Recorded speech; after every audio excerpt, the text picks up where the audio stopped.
էնտուզիազմով ասելու համար, թե դուք ինչեր եք գրփել Հայաստանի Հանրապետությունից ու քաղաքացուց։ Հետո այդ որ ասում եք Տիկին Գալստյան, այդ մենք ազգային ինքնության հենասյունն ենք 135 տարի, աչքիս առաջ գալիս է 004 շրջաբերականը, աչքիս առաջ գալիս է ձեր խմբակցության տարբեր անդամների, այդ թվում ձեր խմբակցության առաջին համարը հանդիսացող Ռոբերտ Քոչարյանից այդ ապօրինի գույքով բռնագանձելու այդ կարողության չափը, ասում է բանա, 135 տարի, 135 տարին բերեցիք Քոչարյանի ոտերի տակ մատաղ արեցիք, դրա մասին մտածեք ավելի լավ դաշնակցականներով։ Տիկին Վարդանյանն ասում էր, մենք սադո-մազոխիստական հակումներ չունենք, բնավ այդպես չեմ կարծում, հաստատ ունեք, որ նայում եմ, որ էլի նստացեք ու հեսա էլի շարունակելու եք խոսել ձեր խմբակցության անդամներով։ Կամ որ ֆայմ ունենայիք, կներեք, բայց չեք գա նոր ստեղ Տիկին Կյուրեղյանը չէր խոսիլ թոշակի բարձրացումից։ 16,000 դրամ մինիմալ կենսաթոշակ ստացող քաղաքացով թողել եք, հեռացել եք, մերժվել եք, գնացել եք, հիմա դարձել է օրինակ 46,000 դրամ ու դա մինիմալ կենսաթոշակն է, որի վրա ավելանում է օրինակ, բացի այն, որ մարդը ինչքան աշխատել է այդքան ավել է ստանում, բացի դրանից այսօր մեր կենսաթոշակառուները ստանում են դեղեր, որի վրա իրենք բացառապես մեծ մասը իրենց կենսաթոշակի ծախսում էին դրա վրա, անվճար դեղեր, անվճար առողջության վիրահատություններ ու տարբեր ծառայություններ են ստանում։ Դրա համար որ ֆայմ ունենեք, դուրս չեք գա ու գոնե այդ բարեփոխումների մասին չեք խոսի։ Կամ Տիկին Գալստյան, դուք մեր երևի ազգային ժողովի ամենաավագ գործընկերներից եք կին, հեչ ընդունելի գործելավոճ չէ, երիտասարդ գործընկերոջը ԳԿՔ-ի ուղղագրություն սովորեցնեք, հեչ ընդունելի չէ, չեմ ասում դա տեղին է, անտեղին է, դա ուղղակի պրիմիտիվ, չգիտեմ, բան է էլի, փորձում եք ինչ-որ դիվիդենտներ շահել մի բանի վրա, որը հեչ ընկալելի չէ, հեչ հարգելի չէ այս գործելավոճը։ Եթե այդքան մտահոգ էիք հայոց լեզվի իմացության առումով, կարող եք մոտենալ ձեր գործընկերոջը, ասել ճիշտ կլինի այսպես արտասանեք այդ բառը։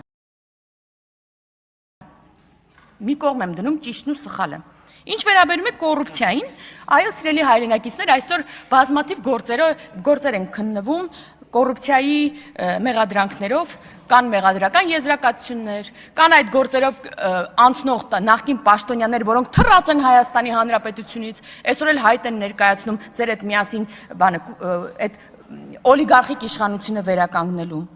Կան փլված գործեր, այո, կան նաև դատանում փլված գործեր, ու սա էլ խոսում է անկախ դատական համակարգի մասին։ Բայց անգամ մեկ փլված գործով օրինակ, գոնե մեկ քաղաքացու մոտ չի առաջանում կասկած, արդյոք Հայաստանի Հանրապետությունում եղել է կոռուպցիոն իշխանություն, համակարգային կոռուպցիա։ Որևէ մեկի մոտ կասկած չի առաջանում, բոլորը 100%-ով գիտեն, որ այո, կոռուպցիոն օլիգարխիկ իշխանություն է եղել, որովհետև Հայաստանում բիզնեսի առաջ խաղացումը կախված էր քաղաքական կապերից,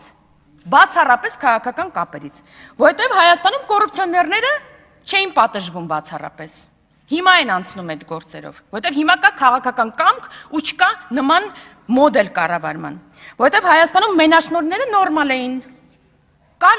բանանը իր ներկրողն ուներ, տարբեր ինչ-որ ապրանքներ իրենց ներկրողն ունեին, ու ձեր բանան ներկրողները այսօր էլի տարբեր կետերից այսօր էլի պայքարում են, որպեսզի հայտնվեն ձեզ հետ բերեն այդ օլիգարխիկ իշխանությունը էլի կառավարման։ Որովհետև Հայաստանում բանակից ազատումն իր գինն ուներ, համասարան ընդունվելը իր գինն ուներ, պրավաստանալն իր գինն ուներ, տարբեր շրջանում տարբեր գին ուներ։ Ու եթե միտեղ այդ գինը փոխվում էր,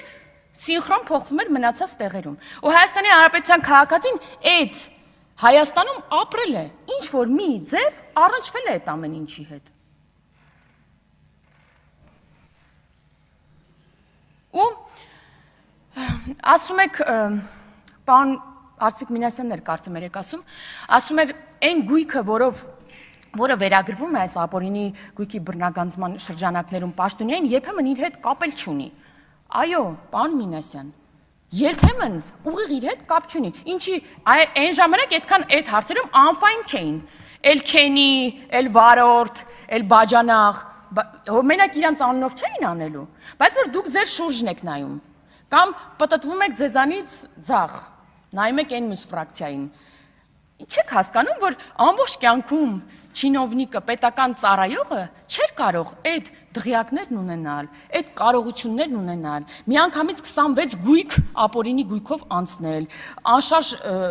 շարժական տարբեր գույքեր ունենալ, մի քանի 100 միլիոնավոր դրամներ չհիմնավորված փողեր ունենալ, պարզապես չէր կարող, կամ Տիկին Կյուրեղյանն ասում է, դուք վախենում եք, որ չեք կարող ձեր հիպոթեքները մարել, այո, Տիկին Կյուրեղյան, մեր ֆրակցիայի գերակշիռ, երևի ես չգիտեմ մարդ որ չունի, հիպոթեք, վարկ, որտեղ մենք սովորական ոնց որ մեր ժողովուրդը ապրում ենք այդ կետ, մենք չունենք այդ միլիոնները, որ տանք եւ տուն առնենք մեզ համար։ Կներեք, չունենք, չենք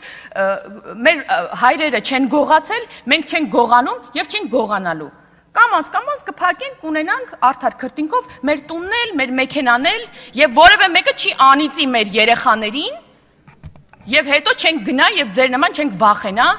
բանից, բանտում հայտնվելուց։ Մեզ ամենաշատը մեր քաղաքացիները մեղադրում են ամենաշատը նրանում, որ դուք միջև հիմա հնարավորություն ունեք, ոչ միայն դուք, նախկին իշխանության տարբեր նաև ներկայացուցիչներ, միջև հիմա հնարավորություն ունեք, ասում են, ձեր թուլությունն է, որ միջև հիմա նրանք հնարավորություն են խոսալու, հնարավորություն ունեն առաջադրվելու։ Մենք իհարկե ես ներողություն եմ խնդրում տեմպերի համար, սիրելի հայրենակիցներ, բայց պետք է հասկանալ, որ մենք եկել ենք իշխանության ու մարմիններ ենք ստեղծել հակակոռուպցիոն։ Մենք եկել ենք դատարան ենք ստեղծել իրացիաներով, օրենք ենք ընդունել ապօրինի գույքի բռնագանձման մասին, որը այս մարդիկ գնացել բողոքարկել են սահմանադրական դատարան, այն մարդիկ, որոնք պետք է անցնեն այդ օրենքով եւ անցնում են։ Ու 1 տարի առաջ է սահմանադրական դատարանը վճիռը հրապարակել, որ հակասահմանադրական չէ այդ օրենքը։ Դրա համար այդպես է ստացվել։ Իսկ ինչ ունենք այդ օրենքով։ Այս կարճ ժամանակահատվածում այս տարվա փետրվարի դրությամբ 612.5 միլիարդ դրամ հայցագնով գործ կա դատարանում, 166 անձ է անցնում այդ գործով։ Սա արդեն դատարանում գտնվող գործերն են եւ սրա մեջ, որքան գիտեմ, օրինակ Լևոն Մկրտչյանը դեռ ներառված չէ այս գների մեջ։